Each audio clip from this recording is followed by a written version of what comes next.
Morning. Thank you, Mr. Gray.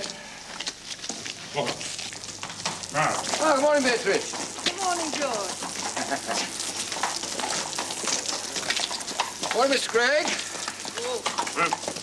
Come.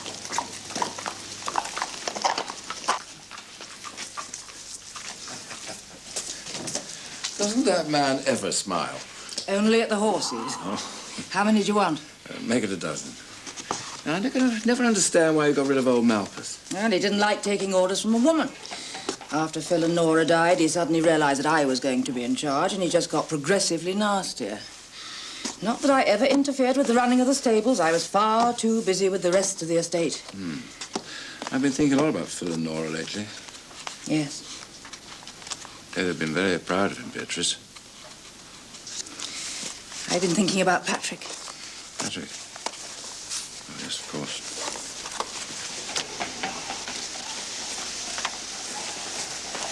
You'd almost forgotten him, haven't you? I suppose it's the way the mind works, clearing away things it doesn't want to remember.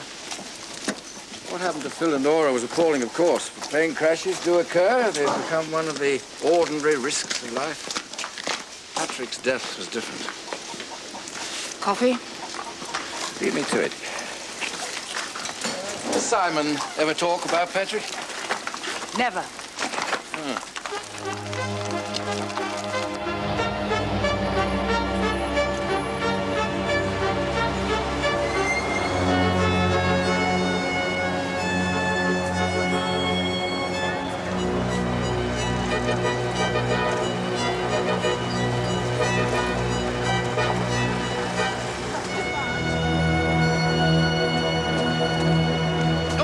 Sorry. Simon! Hey, Simon! I'm so sorry. I thought you were a friend.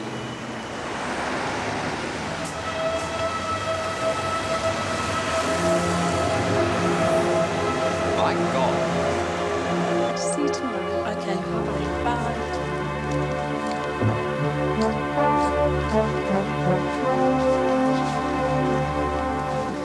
Wasting your time. Hi, Phil. No one's diplomas in degrees. No, it's only a clerical job. I need 2 degrees for that. You got any? No. Leave him alone, Phil. Cal. I'll see you. Qualifications, mad they are. Phil?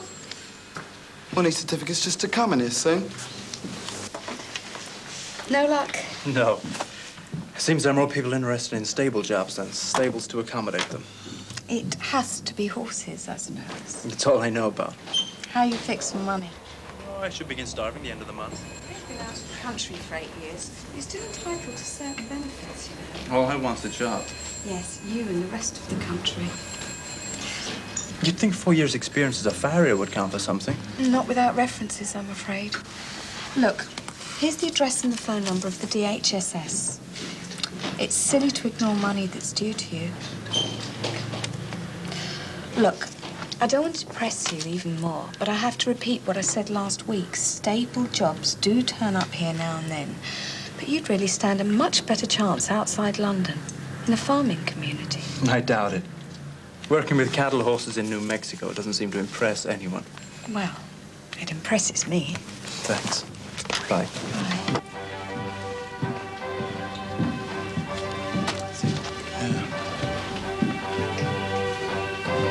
They'd let a bloody ship sink if you didn't have the right qualifications to man the pumps. I beg your pardon. Qualifications, man. Qualifications.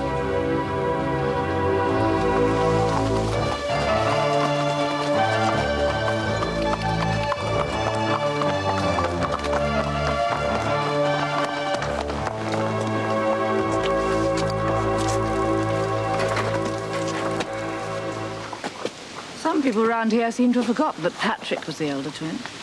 Simon wasn't always there to Latchetts. Wasn't it better that way? What happened to Patrick happened a long time ago. Yes, perhaps you're right.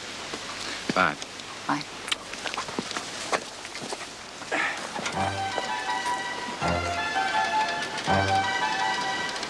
Simon, there's coffee in the kitchen.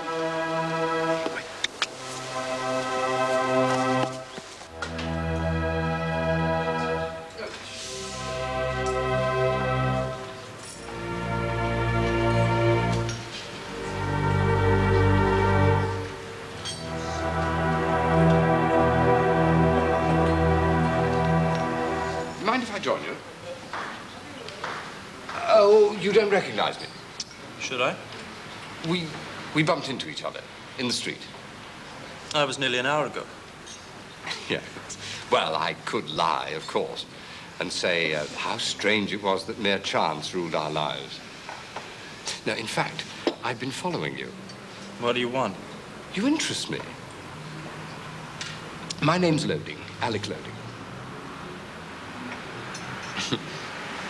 Have you been back in England long? What makes you think I've been out of it? Ah, I'm an actor. Clothes are my business.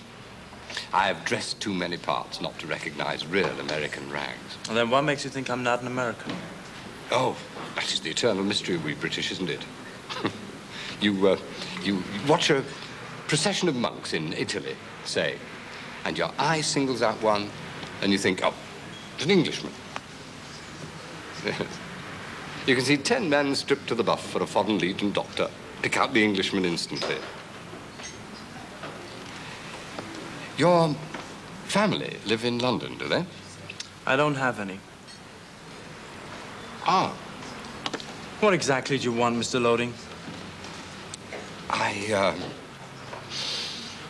like to offer you a job. You make a habit of offering jobs to total strangers. Well, you are looking for a job, aren't you? What sort of a job? One with an awful lot of money involved. Well, if it isn't your cup of tea, so be it. But I do think it would be a pity to run away without even hearing what it was, Well? Would you mind telling me your name? Brat Farrar. Farrell. Farrar. Do let me buy you another drink, Mr. Farrar. Bitter?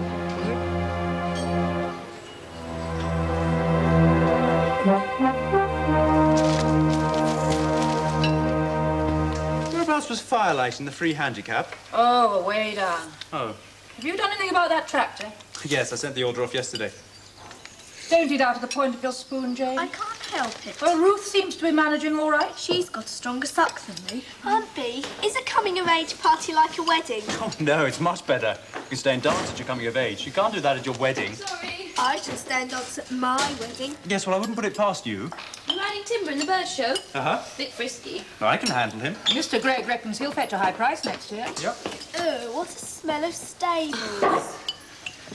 Aunt Bee, Yes, dear. which was the cleverest sailor, Noah or Ulysses? Perhaps holiday lessons with the rector weren't such a good idea. Which was the cleverest? Who was the cleverer?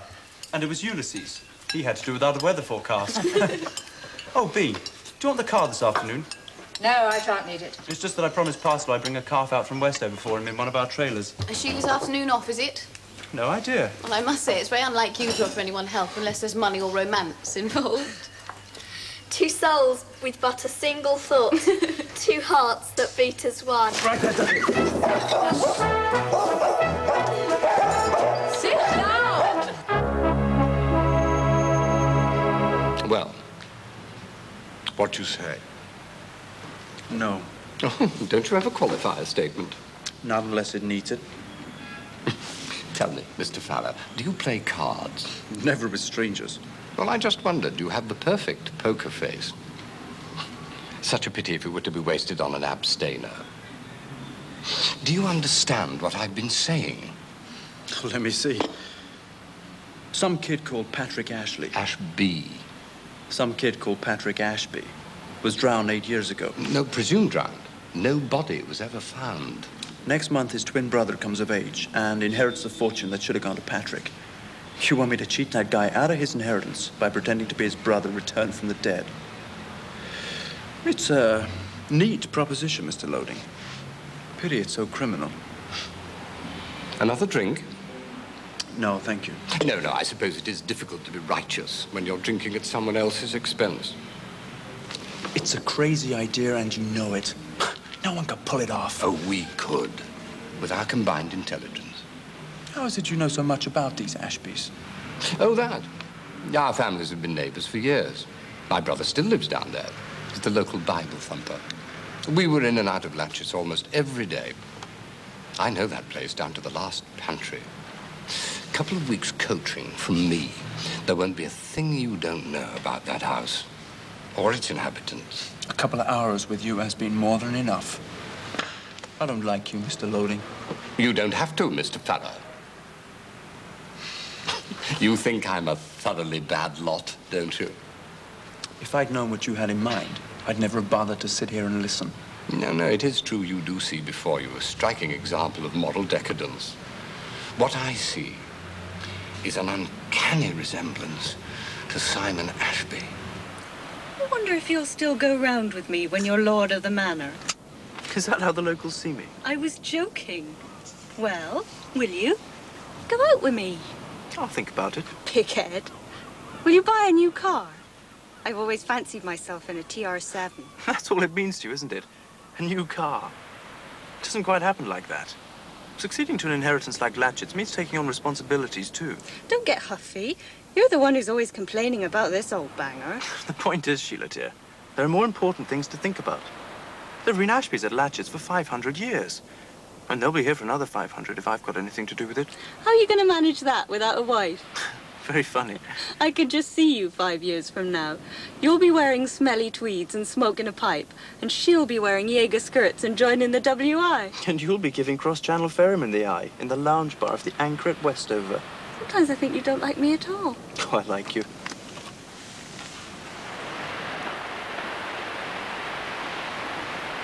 The whole thing's crazy. General Montgomery was impersonated by an actor during the war very successfully. Adolf Hitler had several doppelgangers. The papers are forever printing the pictures of the humble doubles of great men. Yeah, I've seen them. Don't you understand? I actually thought that you were Simon Ashby. And for about 10 seconds. That likeness to Simon is worth a fortune to you. All you have to do is reach out and take it. Money. Charming house. 3 farms, security for life. Security? After the initial gamble, yes. Hasn't it occurred to you the gamble is all yours? You're offering me the sweetest chance for a double cross I ever heard of. When I take your coaching, pass the exam, and forget all about you. And you wouldn't be able to do a damn thing about it. Goodbye, Mr. Loden. Oh, it's such a pity. We could have been living in clover for the rest of our lives. You know you'd make an excellent squire at Latchetts. Someone used to the outdoor life. And horses, of course.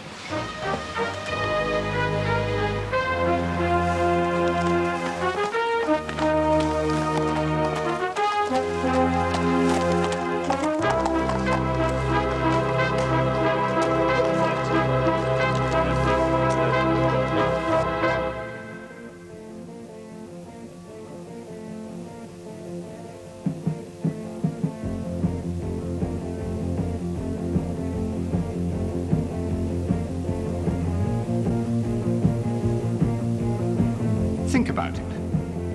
Ring me. You can contact me anytime during the day. You won't be sorry.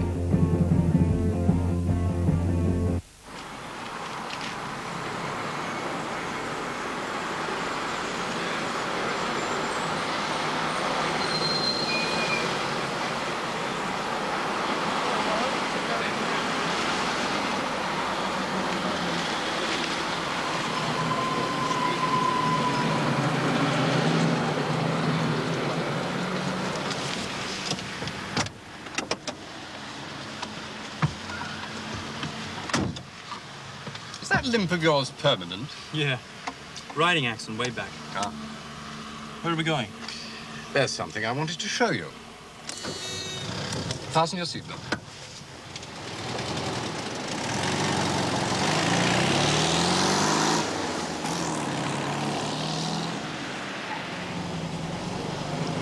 Do you see that building with the blue doors? About 50 yards down. Oh, yeah, I got it. Well, the second door, that's the offices of Cosset, Thring and Noble, keepers of wills and protectors of secrets. So? The Ashby family solicitor. Take a good look as we go by. That's where the adventure really starts. One day next month, you're going to have to convince some unemotional old buzzard in there that you are Patrick Ashby. If you can achieve that, dear heart, we're halfway home.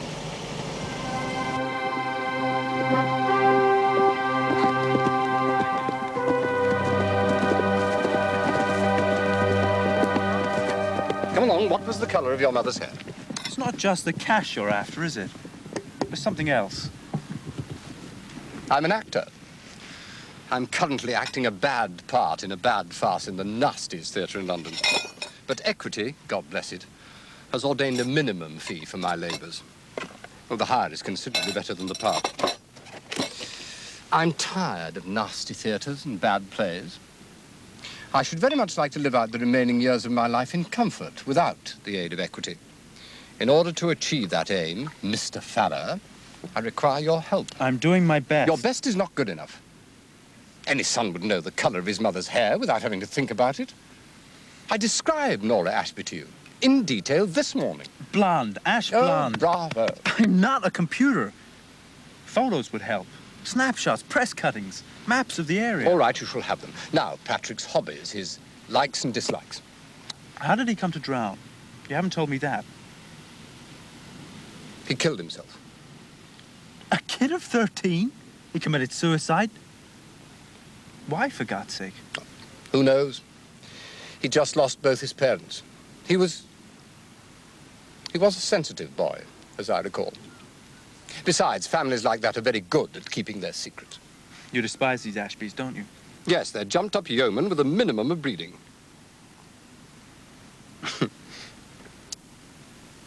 In my youth, my father was lord of the manor at Guestgate. But the old fool squandered his fortune, lost his position. So, of course, I lost mine, too. You see, dear heart, money is not my only motive. I shall greatly enjoy blowing their coming-of-age celebrations sky high.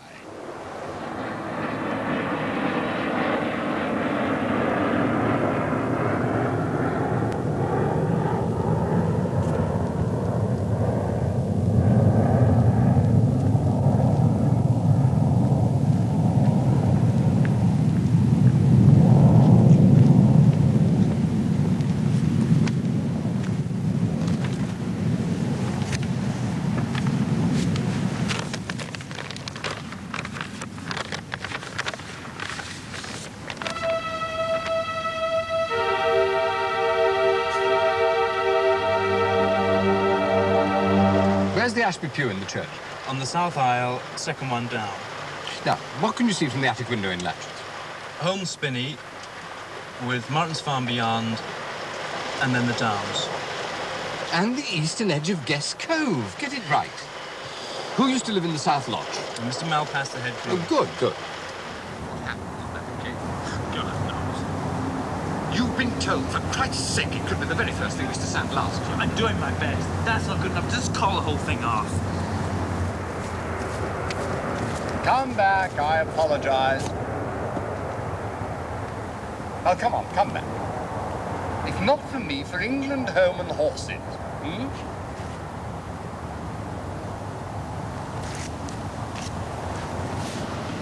Now, Phil Ashby, your father, did he ever play the piano? No. Yeah. Oh, I can't remember. We talked about this only yesterday. I'm not a goddamn computer. All right, I've got it. My father used to play Colonel Bogey with 4 fingers as a party piece. That's better.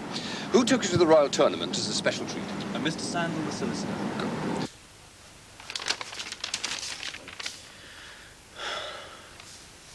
Day nursery, bedroom, bathroom, bedroom. Oh. Night nursery.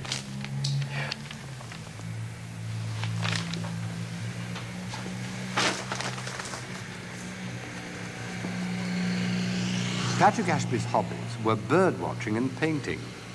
Sorry about that.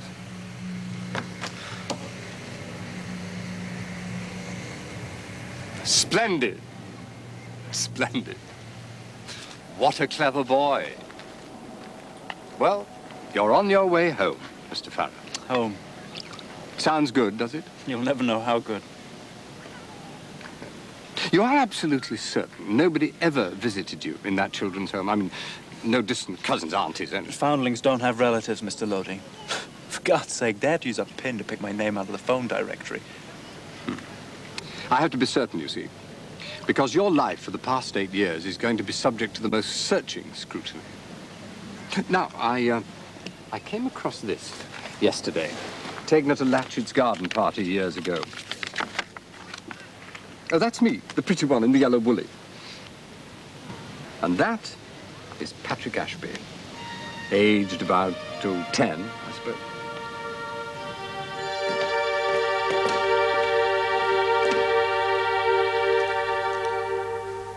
Oh, dear.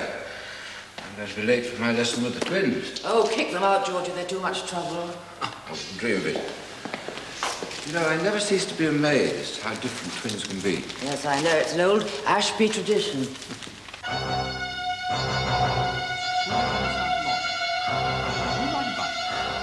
What do you see from the attic window? Did your father ever play the piano? Who took you to the Royal Tournament, Patrick? Where's the Ashby pew in the church? Who lived in the South Lawn? Can you write about it? What do you see from the attic window? Did your father ever play the piano? Who took you to the Royal Tournament, Patrick? Patrick? Patrick!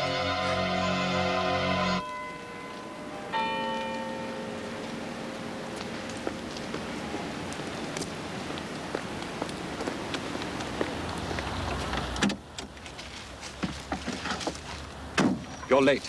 Yeah, sorry. That's everything I gave you? Yep.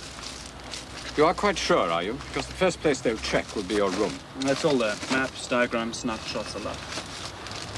Fine. Nervous? Excited. You are a perishing marvel, Mr. Farrar. After living in your pocket for almost a month, I thought I was beginning to know you. You're still surprising me to death. This is it, then? Yes, this is it. You're as well briefed as I can make you. From now on, you're on your own. Good luck. It's been a privilege to know you. Oh, we'll meet again. Oh, indeed we shall, but not for some time. Meanwhile, don't ring me unless there's no other alternative, and then only from a public call box, right? Sure. Right then. Here goes. And Patrick, if anything should go wrong, don't count on me for help. Just start running.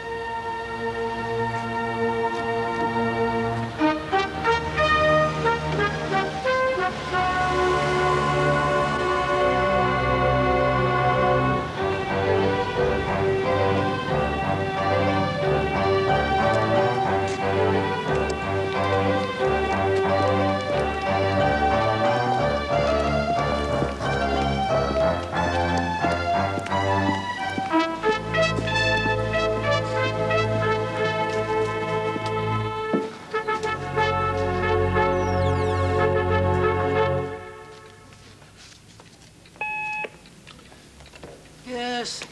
Mr. Ashby to see you, Mr. Sandal. Ashby? Of Latchetts? Yes, Mr. Sandal. Oh, show him in, Master.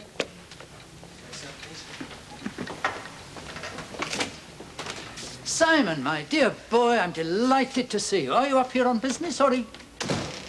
Good Lord, you're not Simon. No, I'm not Simon. But you are an Ashby, you must be. If you think that, then it makes things a whole lot easier. Forgive me if I'm a little confused. I didn't know there were any Ashby cousins. There aren't, as far as I know. Well, who are you? I'm Patrick Ashby.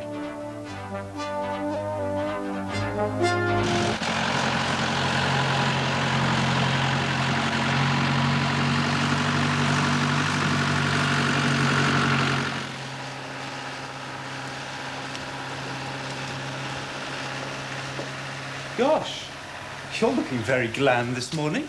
I'm off to London. I can't stop. You never said. Thought I'd earned a day off. Several hundred. I'll be back for tea.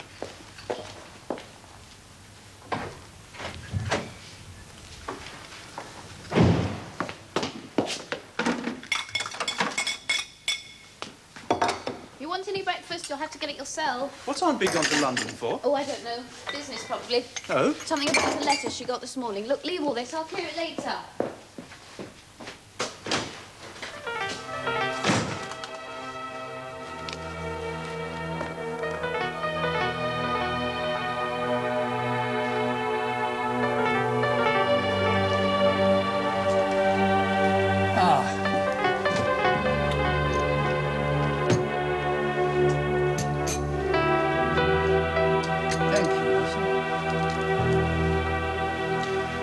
I hope you'll forgive me for not coming down to see you at Latchetts, but I think it would be a pity to upset the children if there's the slightest chance that this trouble is temporary.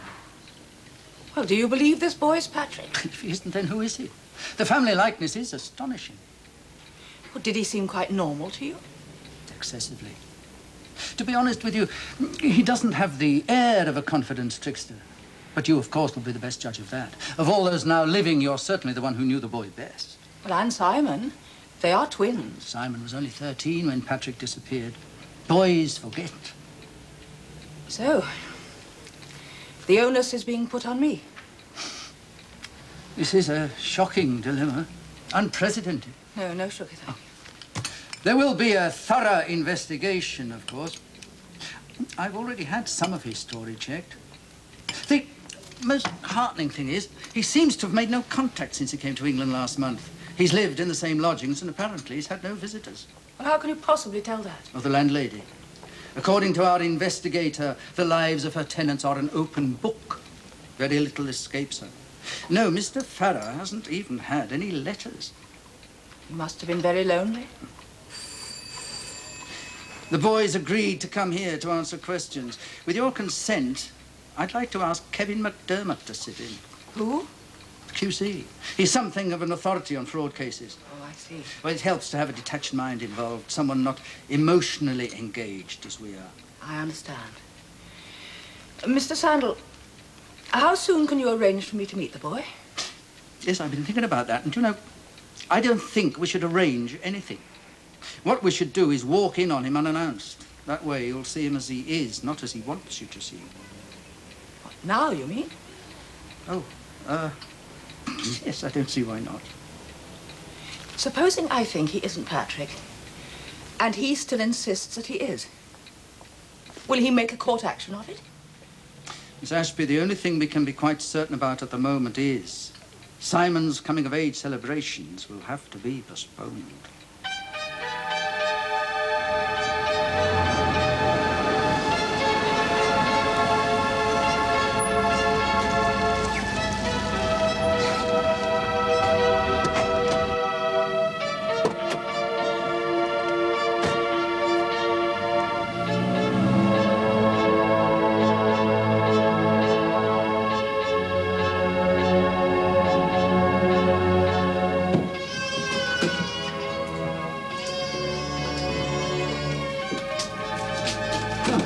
Here we are. Farrar, room M.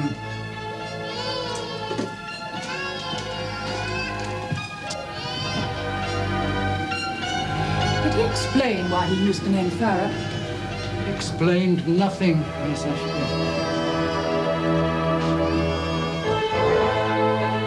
You must be near the top.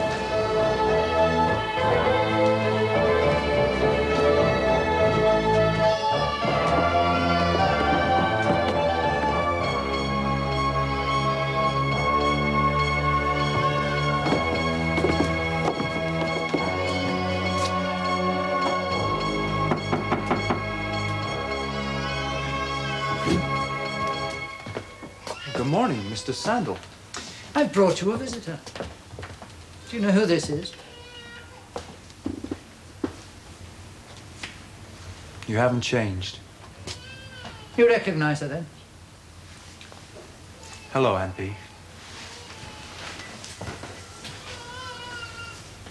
I'm sorry. I don't know what to do next. I'm not very sure of my welcome. Patrick? Oh, you don't have to call me anything until you're sure. I'm afraid I only have the one chair. It's all right if you don't lean back on it. Thank you. Do you mind the bed? I'll stand. Thank you.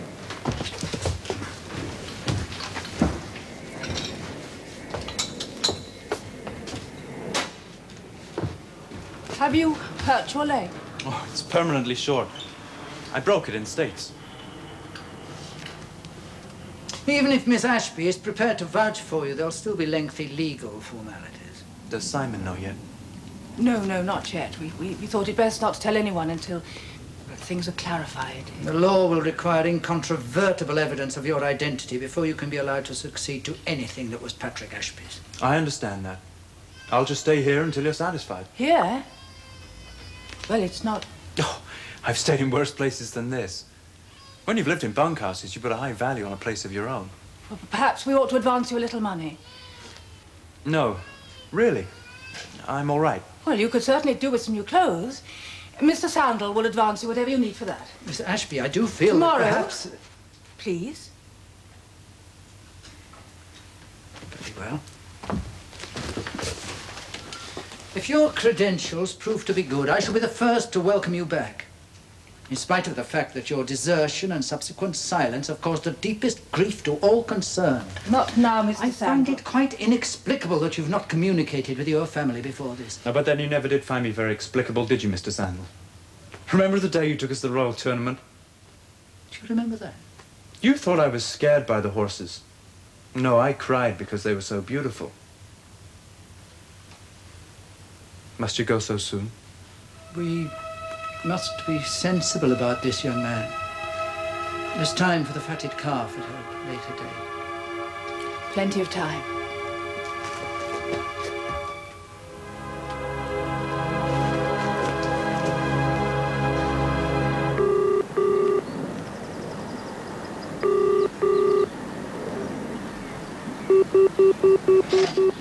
Hello?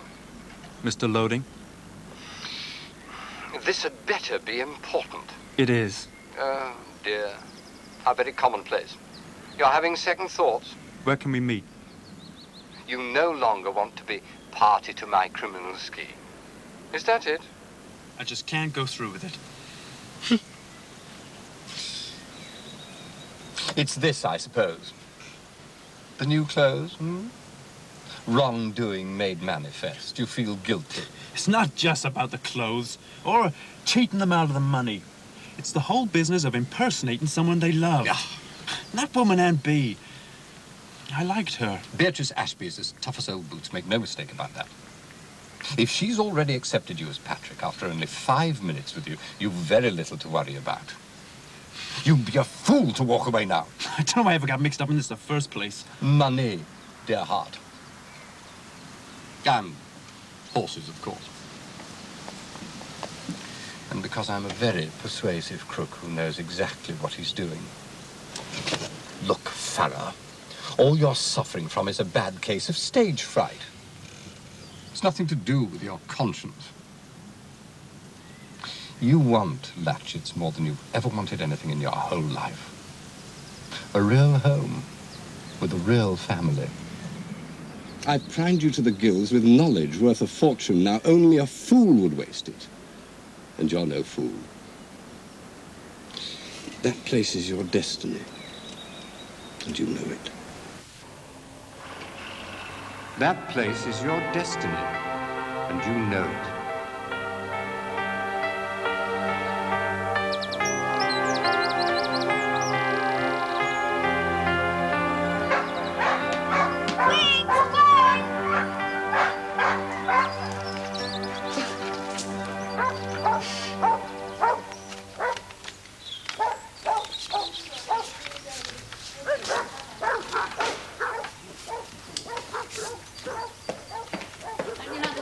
To go. There is no need for you to ring anyone, Eleanor. I'm altering the date on the invitations. Aunt B, we think it's ridiculous. Well, I do, anyway. I mean, why do we have to change everything just because great-uncle Charles is coming home from Singapore? He's one of the trustees of the estate. Mr. Sandal thought it would be appropriate. We can't even remember what he looks like. Well, you can remember all the presents he sent you over the years. Well, then why can't he come back before the end of the month? Because he doesn't retire from the Foreign Office till then. It's a rotten nuisance. I told everybody the party's on the 3rd. It was stated at the inquest that if the boy had fallen before high water, his body would have been taken out by the tide and would not have been washed up again anywhere in that area, if at all. The verdict of the court was that young Patrick Ashby had succumbed to a passing impulse at a moment when the balance of his mind had been disturbed. Particular credence was given to a suicide note. I can't bear it any longer. Don't be angry with me. That was the tenor of the message. No mention of suicide, sir. What was it that you couldn't bear? The death of my parents.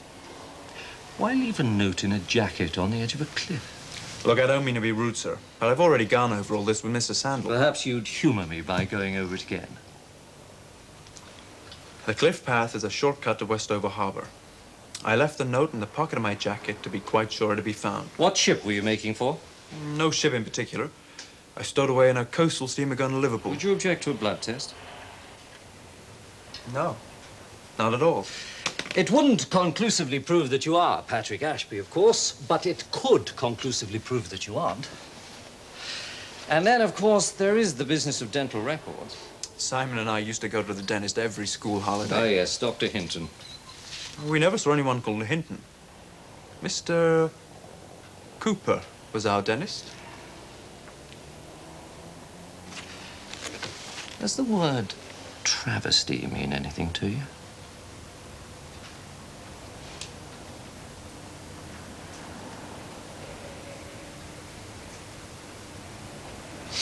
Travesty. By Irish peasant out of Bog Oak. I had a little wooden horse called Travesty. It used to hang on the end of my bed. A sort of fetish.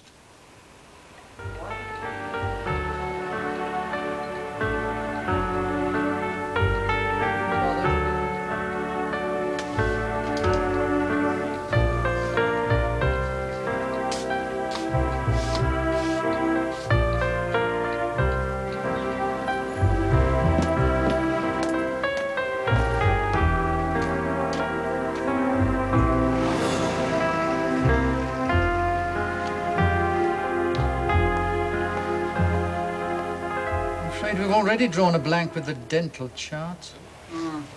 Unfortunately, Mr. Cooper destroyed them some years ago. It's understandable, I suppose. As he himself said, there's little point in keeping records on a patient who's been dead for years. Tell me, Charles, what would you do if you were returning to this country after years away? Well, You'd go home, wouldn't you? yes. So would I. Not young Mr. Farrar. Oh, no, he goes straight to a lawyer. Very sensible thing to do under the circumstances. That's precisely my point. It's too sensible, too pat. Everything's all so worked out.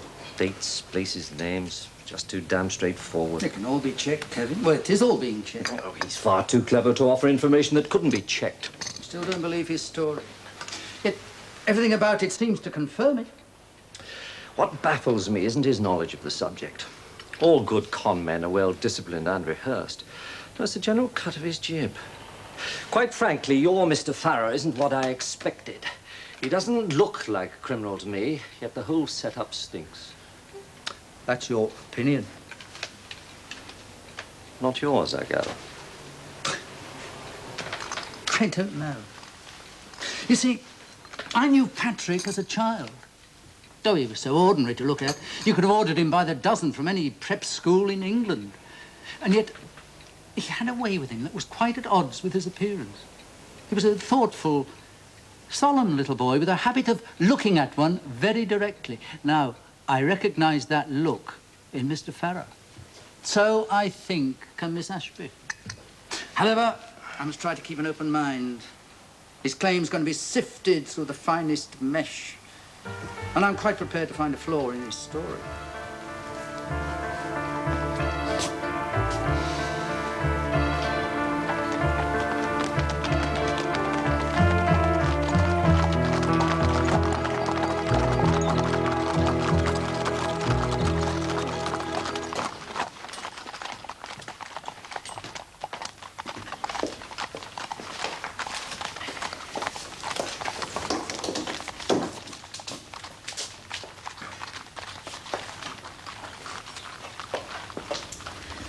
Leah, how am I supposed to clean carpets with this old wreck? What?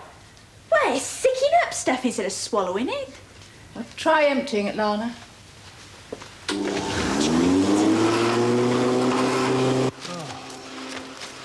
I hate Mondays. I hate Lana. Why can't you come later in the morning? We're lucky to get her at all. She just moves things around to make it look as though she's dusted. I've watched her. Perhaps loony people can't do housework. Loony? She's not loony. I mean, she's not mentally deficient. I believe maladjusted is the technical description. Well, if people behave like loonies, how can anyone tell they're not? Oh, for heaven's sake, you're splashing that stuff everywhere. I don't like rhubarb in inches. I like it mashed. Well, mash it more carefully. It's all over the table.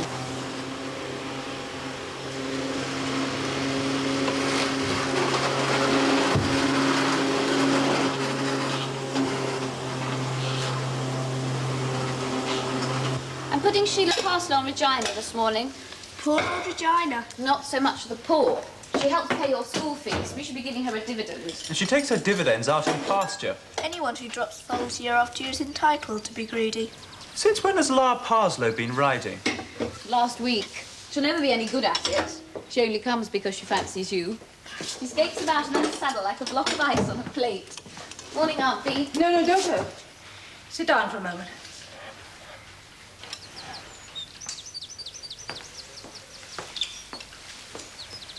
I've something to tell you all.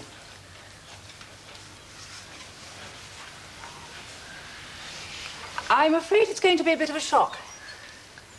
A nice one, though. I have decided that what I have to say is a family matter, so although it concerns you most of all, Simon, darling, I wanted us to be together, because it won't be easy for any of us.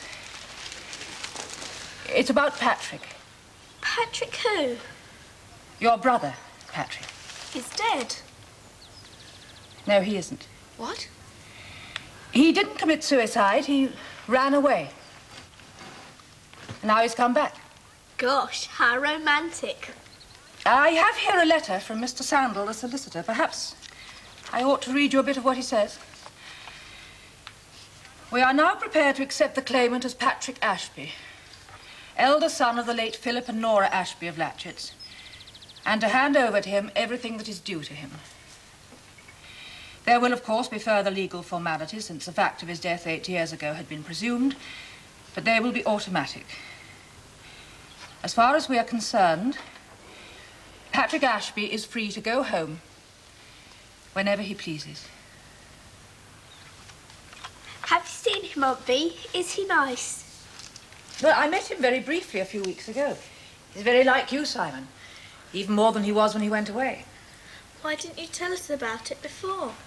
Well, it seemed best to wait until the lawyers were finished with him. How could he do such a terrible thing? How could he just run away for 8 years and make us all think that he was dead? Does it mean he's got all the money that belongs to Simon? Well, that's not fair. Where has he been all this time?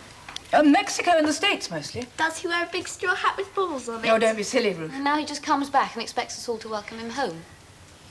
When is he coming home? Well, according to this, he wants to come down on Wednesday, but if you'd like me to put him off for a bit until you grow more used to the idea. If you flatter yourself that I'll grow more used to the idea, you're wrong. Makes no difference to me when this man comes.